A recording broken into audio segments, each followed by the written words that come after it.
I want to talk a little bit more about the school shootings and what's happened. So, as we know,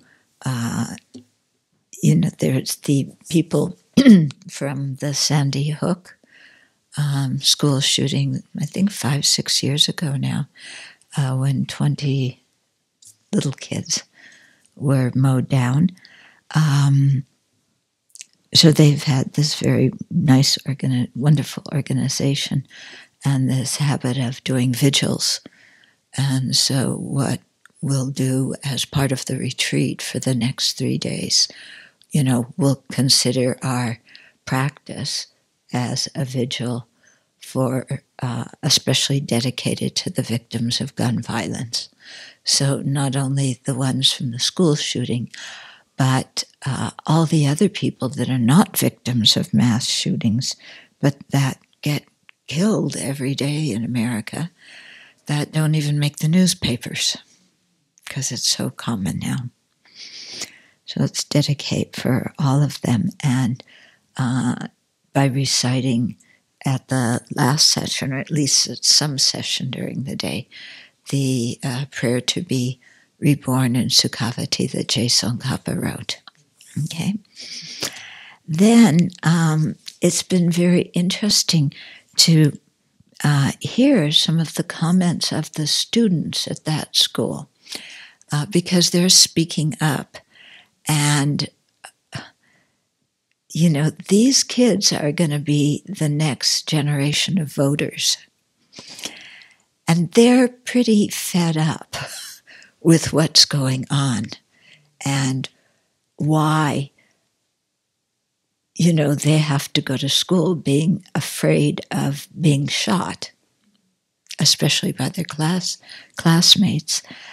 And one of the girls was saying that she had previously supported guns and Second Amendment rights, and she wanted to learn to hunt.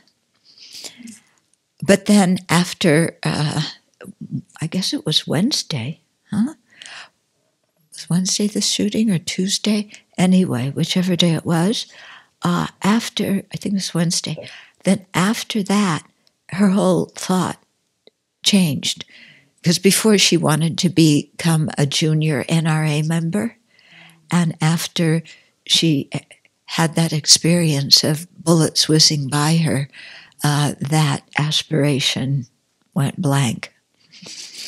There was another young man who said, "We're the children and you're the adults, and you need to figure this out, how to keep us safe." And I thought, I'm really glad these kids are saying something, because in a few years they will vote and they will let people know how they feel. There's also a movement, I don't do Twitter, but with a hashtag called Vote Them Out. Really saying to all the people running for Congress and Senate this autumn, that unless you do something, we're voting you out, which I think is wonderful, because these guys seem to care more about their position than about the citizens of the country they're supposed to represent. Then I got so amidst all this kind of craziness, you see people really stepping up to the plate and speaking out, which is so encouraging. And I really hope these kids speak out more, because especially, they're in high school, they can be articulate, they experience this. Let them have a voice and let the public hear it. Then we also got this very nice email from Sage, who has often come to our winter retreat. And she said, "I belong to a group called Grandmothers Against Gun Violence." Isn't that a great name for a group? Yeah? grandmothers against gun violence. Because we usually think, oh, grandmothers, like they're hard of hearing and they're hard of seeing. And, all they do is, ask you if you've had lunch and encourage you to eat more. Okay, at least that was, my experience. But here's this group of grandmothers that are, working against gun violence. As a group, Sage says, we lobby for gun legislation in Washington state. On February 6th, we went down to Olympia, that's our state capital, to deliver 2,000 letters from 36 district constituents to lobby for legislation currently before the state. 2 bills have passed the Senate and are now in House committees.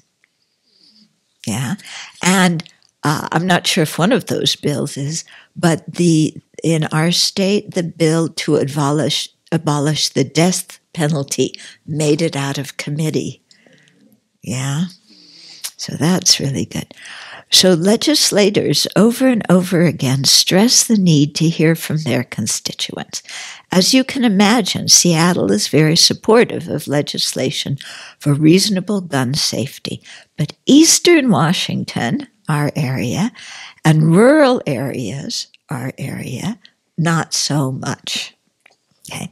If you know anyone who might be interested in joining GMAGV, Grandmothers Against Gun Violence, okay, they can either contact me or go online to find out more. We have 800 members so far, and this is my attempt at outreach to strengthen our voice. So would that person need to be a grandmother? I don't think you need to be a grandmother.